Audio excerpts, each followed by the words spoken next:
Yeah, but the states also sorry. Just my budget is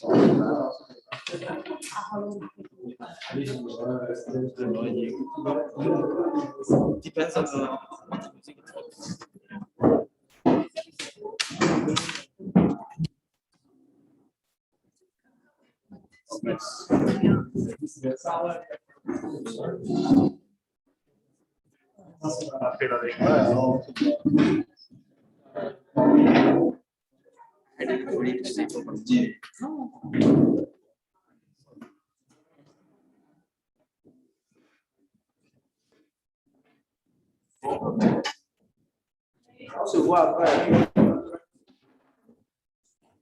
Let's restart.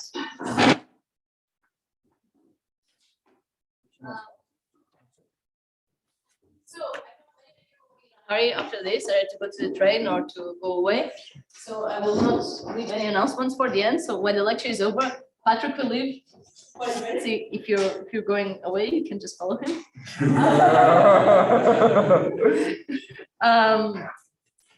have like the rules at the end of the day, so if you want to stay a bit longer and chill or stay outside, that's totally fine. There will be no more or food. So. And for those of you staying until tomorrow, you've got yourself sorted. Okay, good. Once again, don't die. And we forgot to take a group picture, but yes, yeah, it's very sad. Maybe we can take this opportunity to thank the organizers, Lydia, for this amazing conference.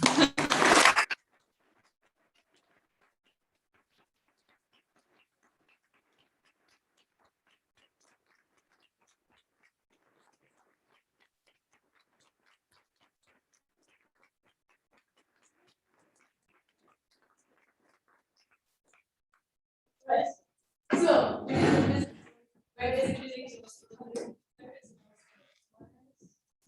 Yes, exactly. Thanks. Yeah, so as Lydia mentioned, I will have to run after the lecture. But if you have any questions, then you can always use the Discord channel. If there are any questions, or you can always email me if something remains unclear. Okay, yeah. So in the first lecture, we've seen how we can engineer Hamiltonians in using these superconducting circuits. So we've seen that we can create this Josephson junction to, well, engineer this Josephson Hamiltonian. We can design LC resonators to basically engineer harmonic oscillator Hamiltonians. And now we've seen that we can combine the two to get this rather complicated looking Hamiltonian.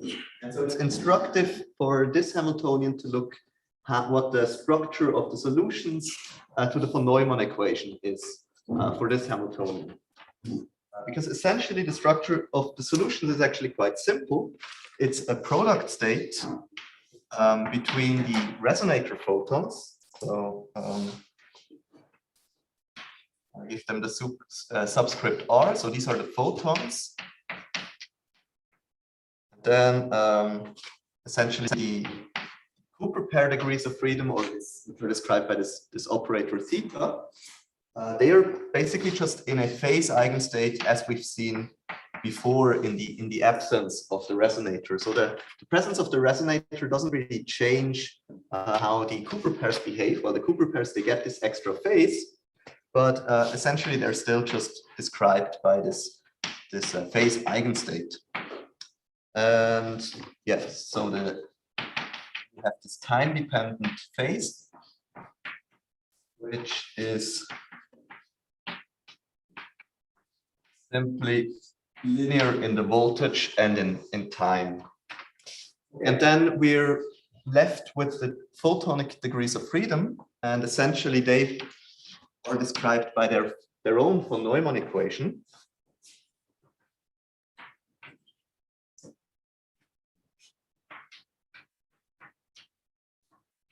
Which is now governed actually by a time-dependent Hamiltonian.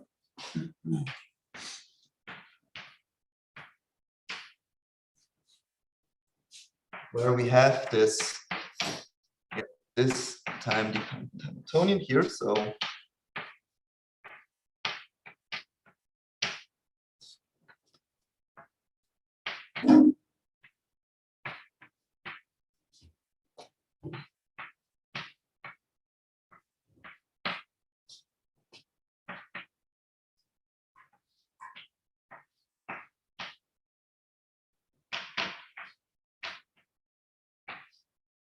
Okay, right. Essentially, theta can just be replaced. The operator theta can just be replaced by this time-dependent number, and then you plug this back into the Hamiltonian up there, and then you end up with this Hamiltonian as the relevant Hamiltonian for the photons.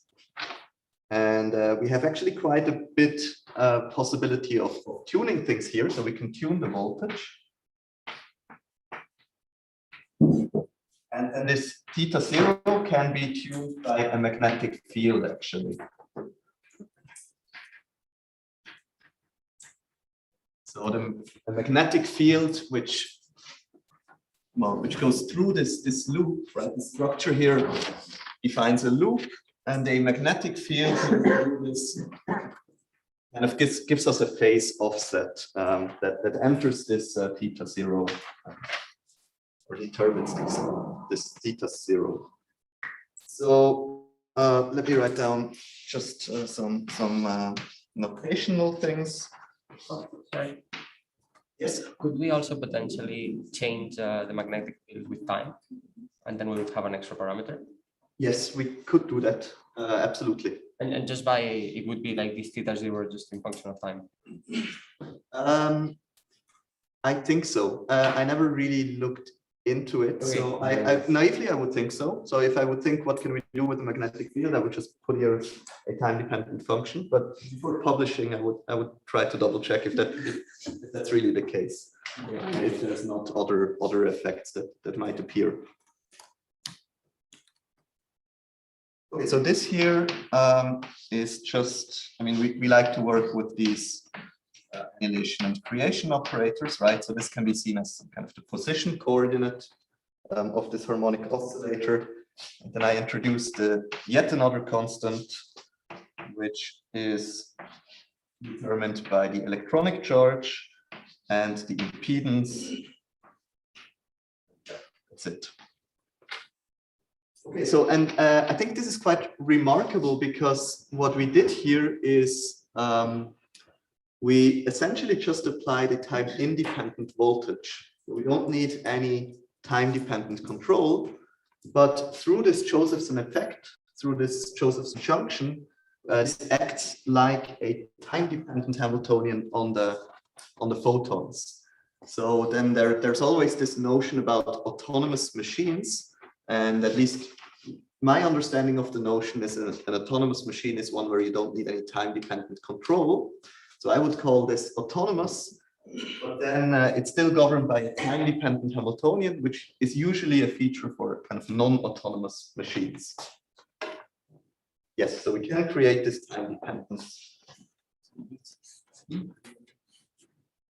Okay, so this essentially ends the part on superconducting circuits. So what we've seen is we can design these low energy excitations and thereby design Hamiltonians.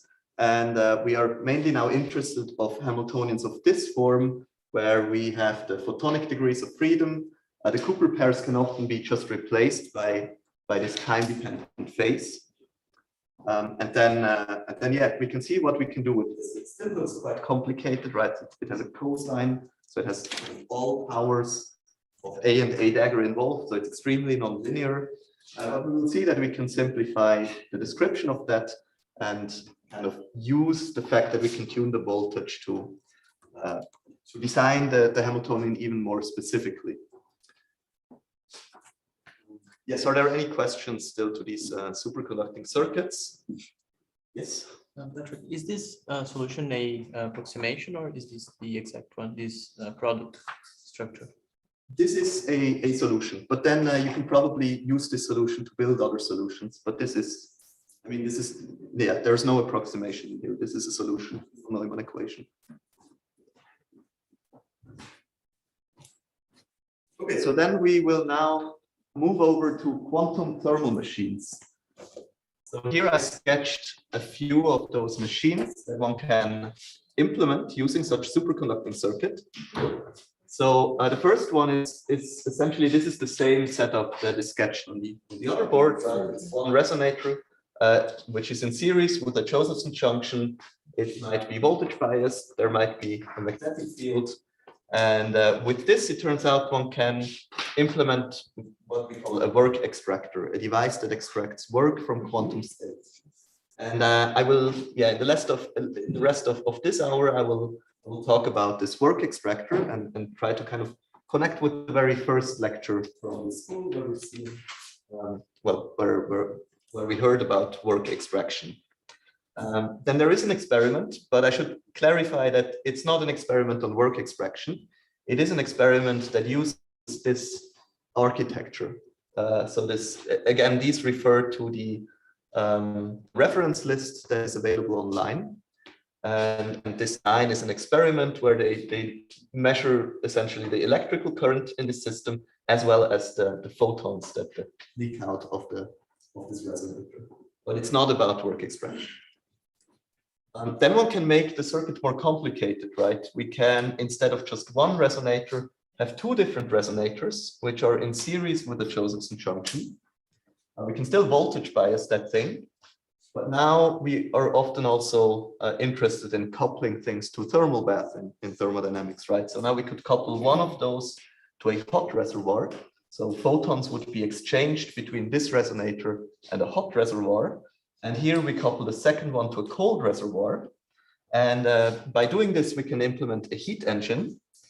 We can also implement a thermometer, which essentially takes a knowledge of a hot temperature and turns this into better knowledge of a cold temperature. And again, there has been an experiment, but it's not on quantum thermal machines, but it uses this architecture to create non-classical light.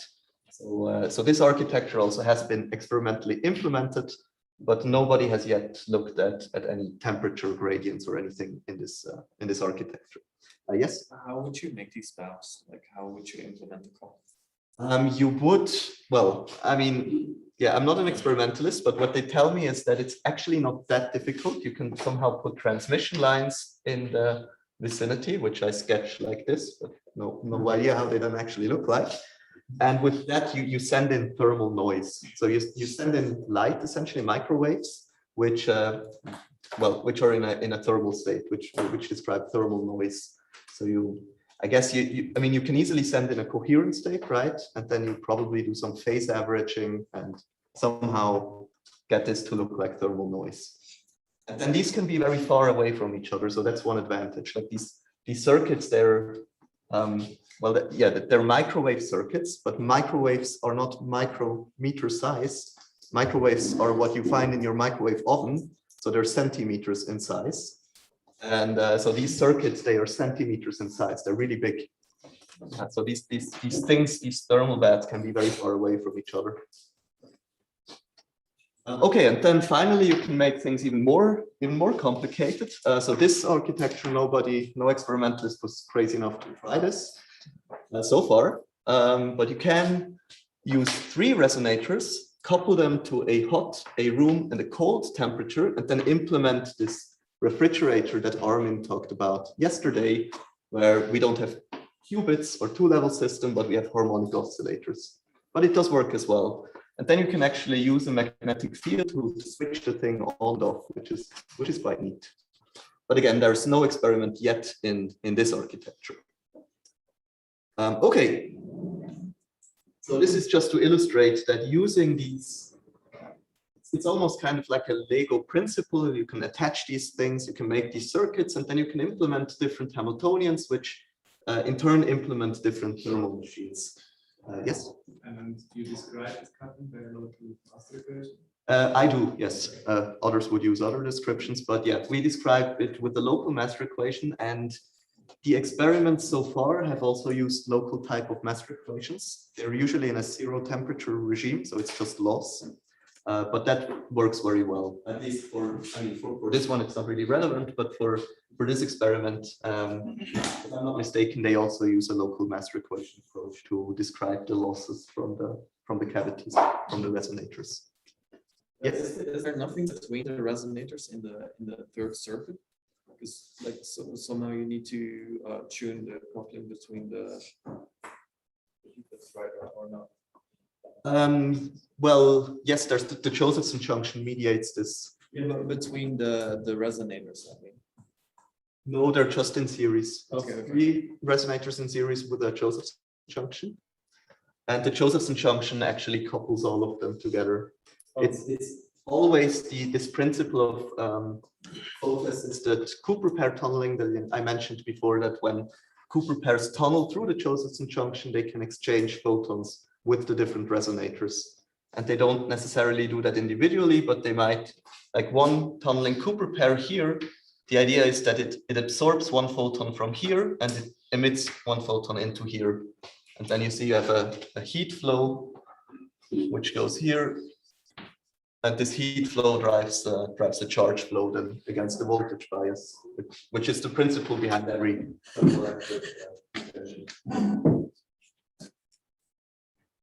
Sorry, I'm a bit late, but can I still ask a question about that? Of course, if the camera follows. Yes. I missed how the 2 EVN disappeared, like from the Hamiltonian above to the Hamiltonian below. Oh yeah, that's a good question. Well, essentially, because now you're only worrying what determines the evolution of the photons, right? So the fact that you get, so it's essentially in this relation, right? So we've seen before that if we don't have a resonator, then you just get this kind of solution. And now it turns out, I haven't shown that, but you can check that this is the solution by plugging it in. But I basically used that, okay, when we attach the resonator, actually nothing really happens to these Cooper pairs. You still are in this phase eigenstate, which is determined by the voltage. And the N, it only acts on the Cooper pairs, not on the photons. So for then this master equation for the photons, we don't have to worry about it. Okay, thank you. Okay. Back to this side. Camera up. Okay, so now I'm going to talk about this work extractor.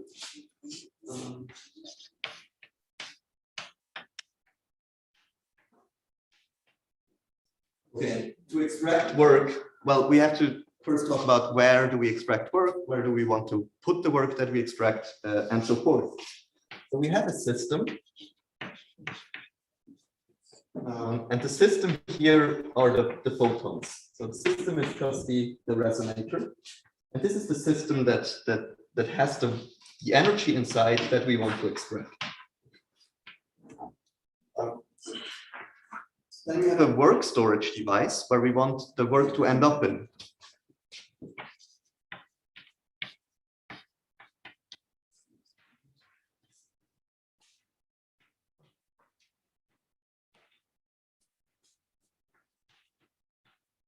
So the Hamiltonian of the work storage device is simply 2 EVN. So essentially it's the Cooper pairs. We want to extract the energy from the photons and put the Cooper pairs to the right side of the barrier where they have more energy. So we want to essentially charge a battery where we put all the charged particles to one side. And yeah, this can be seen as an infinite ladder. We've seen that before, right?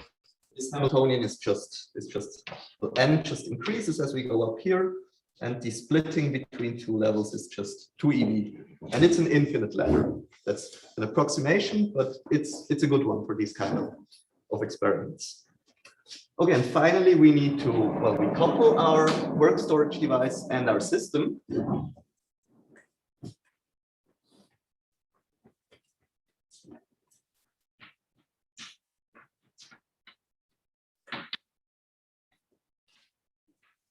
And our coupling Hamiltonian is simply what we are left with.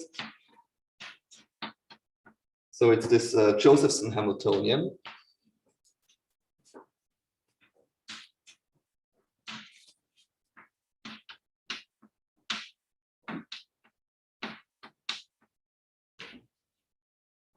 Okay, so together these make up the Hamiltonian that I've written down for this system on the other side before, but now we just identify each term. Now we say one term is our system, one term is our work storage device, and the third term is how we couple these things to each other.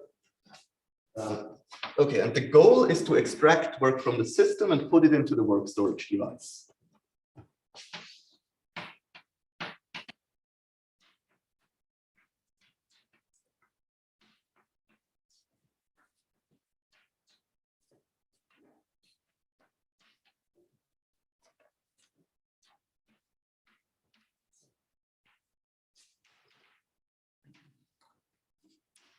Okay, work storage device, but I'm not gonna write it out again.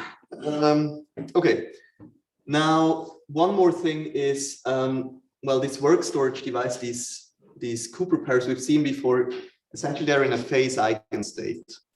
So how do we know if we put work in there, if it's in a phase eigenstate? If we're gonna measure the energy, it's just gonna give us a random number, because the phase eigenstate is a superposition of all these end states. So if we put more work in there, essentially the state will not change because we have this infinite ladder. So we can just move everything up without changing the state. So we can't really access the work by measuring the energy of the work storage device, which is maybe the usual approach. But in these systems, I mean, we're kind of guided by experiment here. In these systems, what you can do is you can measure the electrical current. And the electrical current tells you the power, right? So I actually want to leave this here, so I'm going to this side. Yes, hello?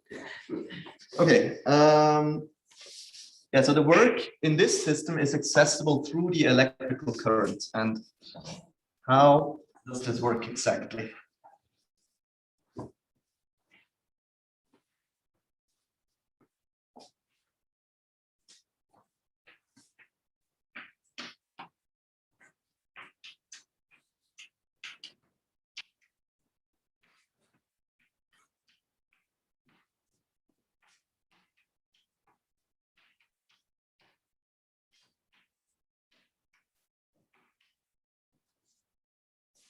Okay, so we can define a power operator. It's essentially given by the change of energy in the work storage device over time, right? And so this can be written as the commutator between the Hamiltonian of the work storage device and the full Hamiltonian. So this is kind of a Heisenberg picture. In the Heisenberg picture, this would be the time derivative of the work storage device, and this here is our power operator. This here can be written as minus 2EV. Okay.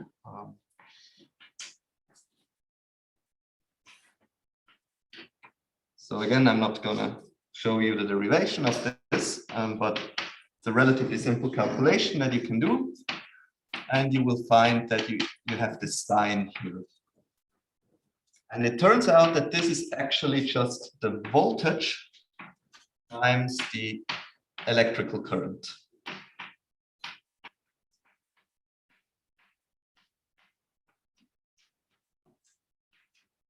That's completely consistent with the usual definition of power in electrical system. Power is current times voltage, where in this convention, current is positive if it flows against the voltage.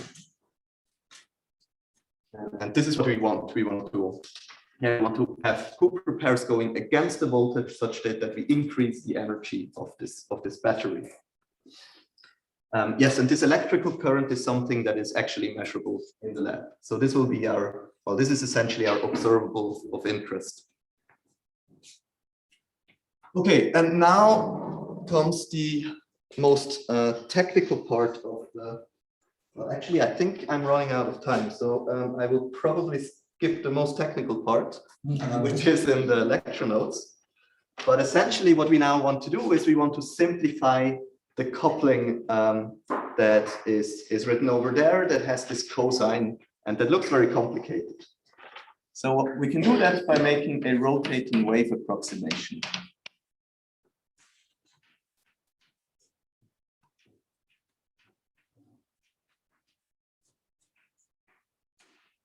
And for time reasons, I'm not going through this approximation because then I think I won't be able to talk much about physics. But it's very instructive to do so, actually. But what you can say, okay, roughly speaking, how it works is like this. So to do this rotating wave approximation, we first have to specify what is our voltage. And we say, okay, we want 2 EV equal to K times the frequency. So as I mentioned before, if this is the case, then a Cooper pair can tunnel against the voltage by absorbing K photons. So this is the process we want to use to extract energy from the system. We want the Cooper pairs that tunnel to absorb the photons. So the energy in the photons is being given to the Cooper pairs. And this results in a current against the voltage that can be measured. Okay, and then what we do is we keep all terms that are resonant. Technical. You can look up in the lecture notes what that actually means. But what we find is that the coupling under this rotating wave approximation simplifies a lot. I put this subscript K, which refers to the fact that we chose this kind of condition on the voltage. And then this can be written like this.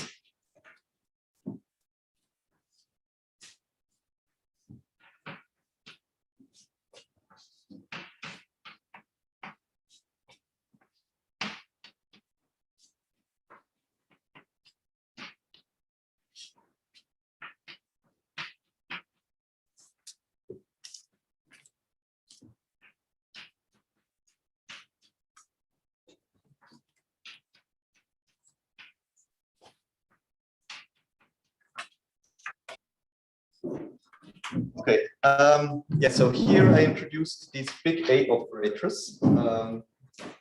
Essentially, you don't really have to know much about those, except that they are Hermitian and they commute with the number operator of the photons. So these don't change the number of photons.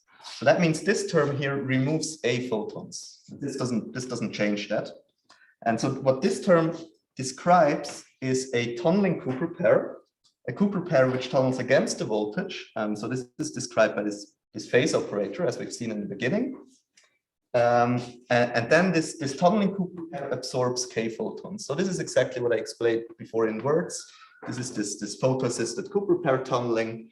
It really becomes apparent in the Hamiltonian once you do this rotating wave approximation. Because from the cosine, you don't really see that. But once you do this rotating wave approximation, you see, okay, these are the most relevant terms that survive. It's this term where a tunneling Cooper pair absorbs K photons. Well, then its Hermitian conjugate is just a Cooper pair tunneling in the other direction, emitting K photons.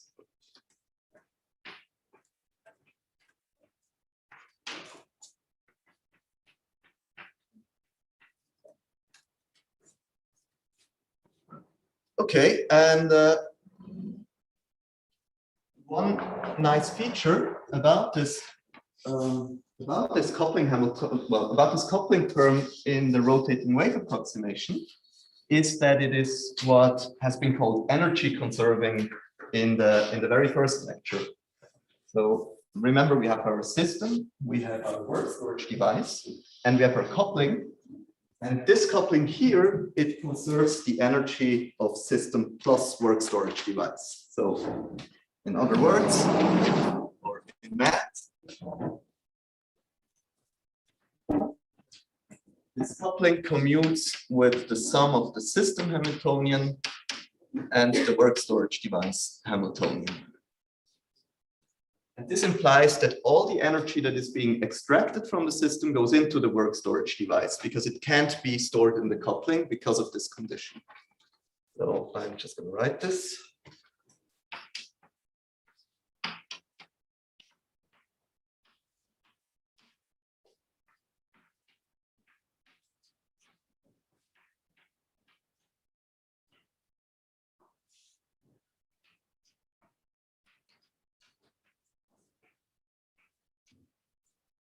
It's quite useful because that means we can just look at how the energy in the system changes and we know, well, we know where it went.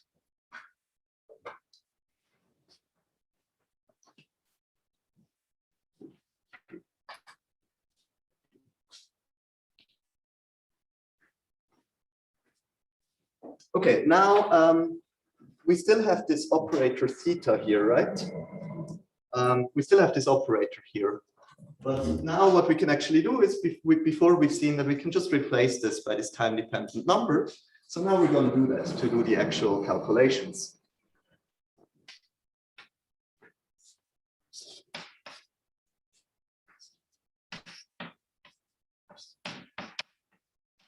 And as I mentioned before, this implies that the work storage device is in a phase eigenstate, which is kind of exotic, but here this is what these systems do.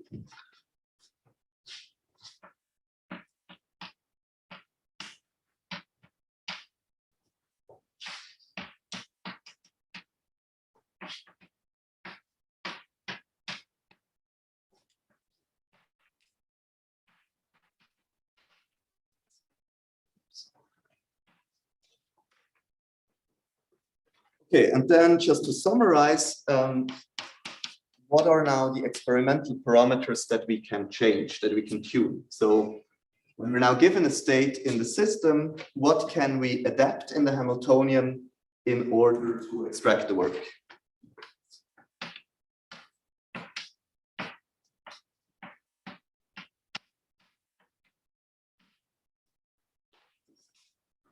Okay, so we can change the voltage,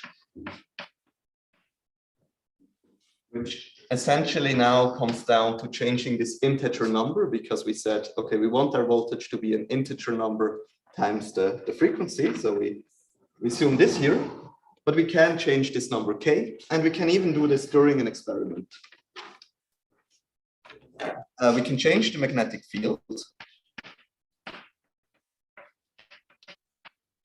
And as I mentioned before, the magnetic field essentially determines, it gives us our boundary condition for this phase. So it sets theta 0. This also can be done in the experiment. And then we can also change the impedance of the circuit.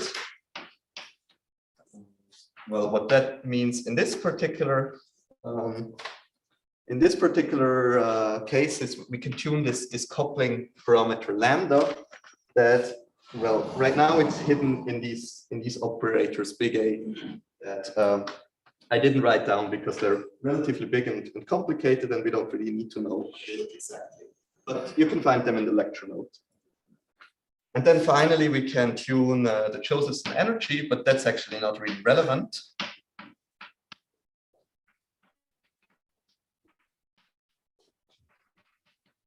Because this will just, I mean, this is just a prefactor for the coupling, so it will give us an overall time scale, but it's not really relevant here. Okay, so now let's try to actually see how this machine performs. Yes. With this squid loops or? Yeah, so as I mentioned before, with these squid loops, you can tune the Josephson energy in an experiment. But otherwise, you can tune it by the device fabrication. So also the impedance, for instance, you can't change that during an experiment. This is fixed by by the geometry of the device. But you can, of course, design your circuit such that this impedance is bigger or smaller. And there's constraints to that, but you have some room. And if you would do it with the squid loop, that would also affect the magnetic field and therefore also theta now, or do I get that wrong? Yes, then you would have the magnetic flux that goes through the squid loop would determine the Josephson energy, and the magnetic flux that goes through through this bigger loop would affect theta 0. So it would be difficult to tune those independently. Okay.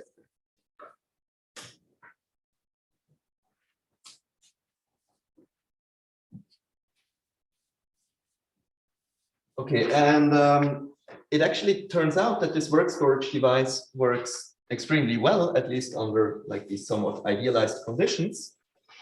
So it can extract all the work from all Gaussian states and also all the work from all Fock states. You have to be a little bit, well, you have to use different strategies. And I think for time reason, I will only be able to cover Gaussian states. But yeah, let's start doing that. So let's see how this machine can extract work from Gaussian states if in the system we start with a Gaussian state, which is kind of it's a natural family of states. So Gaussian states are states that have a Gaussian Wigner function. I will briefly show you how they look like. Don't really know what a Wigner function is, but okay, they look something like this. Well, all of them can be written in this form.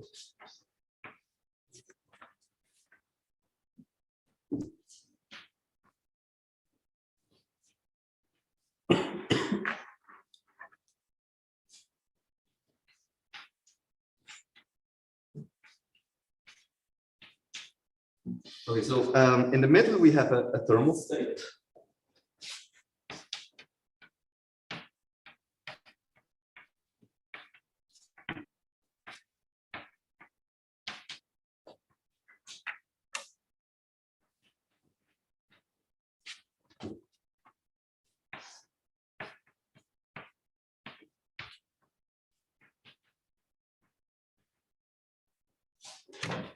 Then we have what is called a squeezing operator. The thermal state is sandwiched by these unitary operators.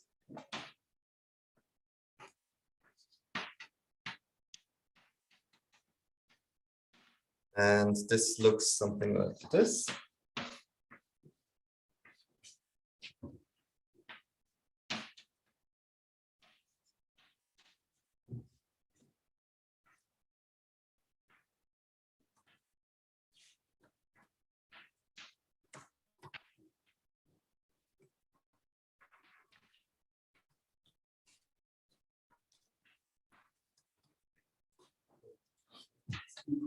So this is the squeezing operator, and it has some useful properties. If you take the negative of its argument, you just get back. Well, yeah, if you take the dagger, you get the negative of its argument, and it's a unitary operator. So this is the inverse. Okay, and then finally, the whole thing is then sandwiched by a displacement operator.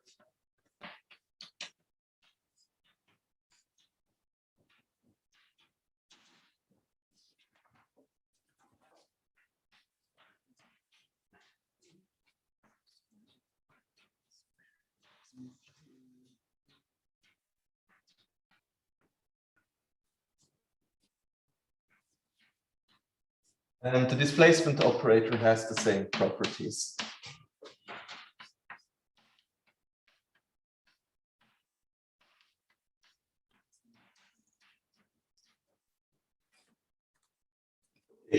And yes, so now, okay, we've already seen, I think at least, if I remember correctly, that to extract work from this, what we basically have to do is we have to undo this displacement and we have to undo the squeezing, because then we are left up with a thermal state, and from a thermal state we cannot extract any work.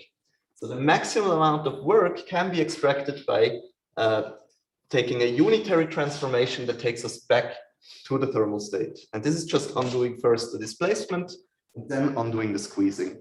And it turns out that this machine can actually do that. So let's see how it can.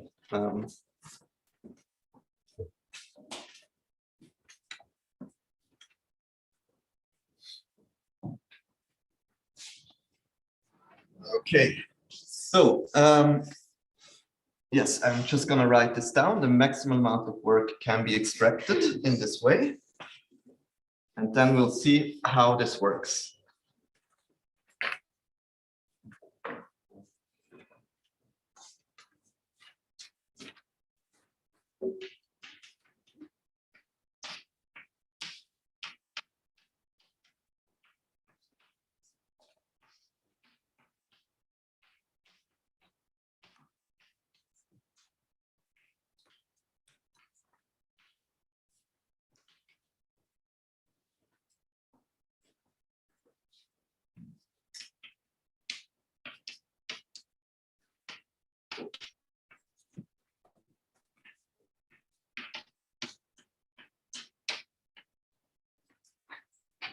Okay, so we can actually work in a relatively simple regime for this. So what we do is we take this impedance from before.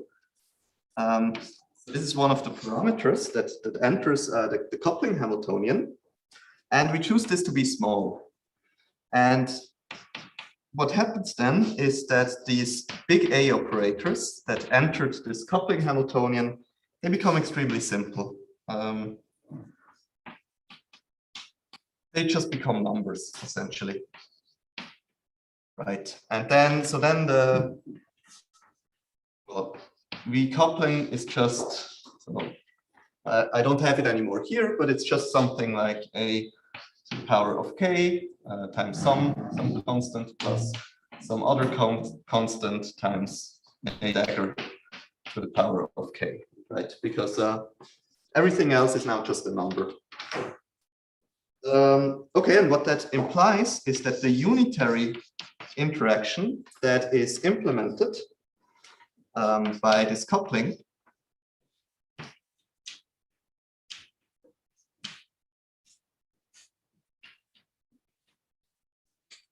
for K equal 1, it's simply a displacement operator.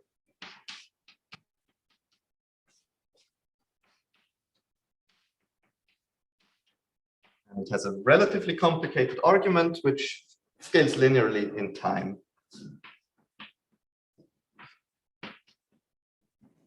K equal 2, this happens to be a squeezing operator.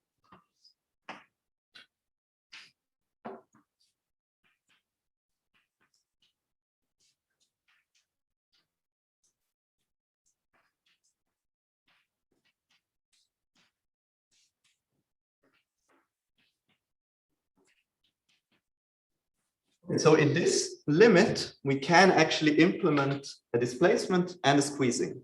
So we can extract all the work from Gaussian states, and just to be explicit, what we need to do is the following.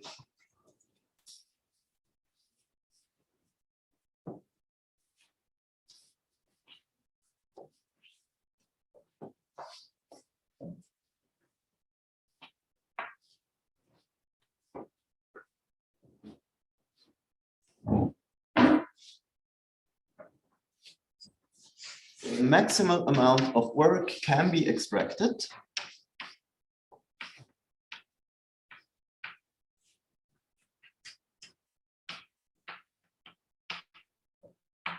and the way to do this is that first we set K equal to 1. Remember this means 2 EV is equal to omega, so it's setting the voltage to a particular point, and we choose the magnetic field such that this phase offset is equal to pi minus the argument of alpha, and alpha is the displacement that we had in our Gaussian state. So alpha depends on the state, and this we then have to let the system evolve for a time that I call T alpha here, tau alpha, which is equal to the absolute value of alpha divided by lambda times EJ. And then we set K equal to 2, so 2 EV equal to 2 omega. And we set V to 0 by changing the magnetic field to minus pi over 2 times, minus the argument of the thing that enters the squeezing operator. And this we do for a time tau zeta, absolute value of zeta divided by 2 lambda squared over EJ.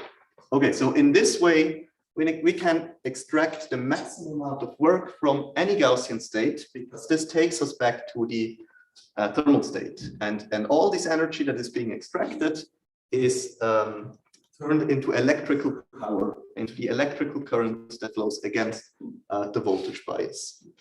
Okay, so this brings me pretty much to the end, but are there questions before I kind of sum up? Yes.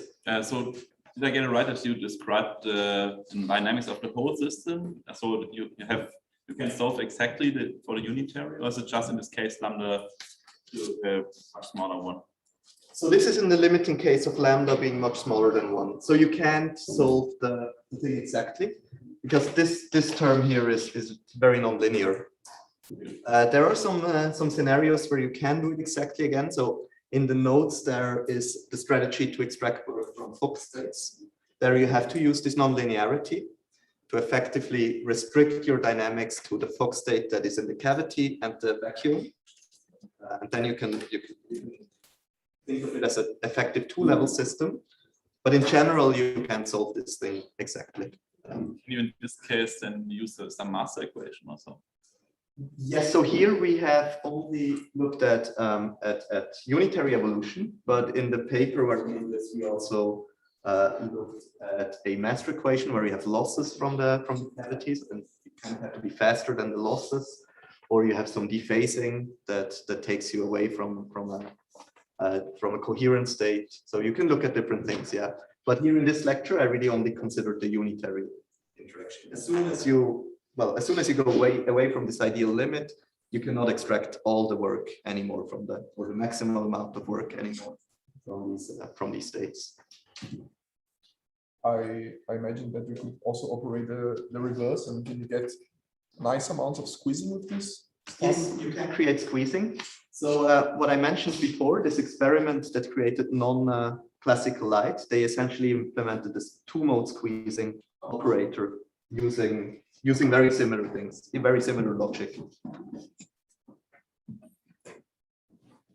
Okay, so then let me just sum up. I don't think I'm going to write anything down, but so in the first lecture, we looked at superconducting circuits, and essentially the idea is that superconductors are really promising for quantum technologies and for quantum thermodynamics because they have this gap. So there's no low energy excitations, and this lack of excitations which are present allows us to put some excitations there that we engineer. And then we can design these different Hamiltonians. Maybe I go over here. So this thing here, so we can then design these different Hamiltonians, and we can do so by using Gaussian junctions and LC resonators and putting these things in series, and one can come up with a lot more of these kind of things to implement different kind of thermal machines. And the underlying process is really always this idea that a tunneling Cooper pair will absorb and emit photons and thereby kind of populate or take away photons from these different resonators and mediate different kind of couplings. And tuning the voltage and the magnetic field, we can make different terms resonant. We can make different terms important because, right, the Hamiltonian of the whole thing is horribly complicated, but most terms are irrelevant. And with the experimental parameters, we can decide which terms are the relevant one to even further engineer the Hamiltonian. Okay, so yeah, with this, I thank you for your attention, and I will have to run.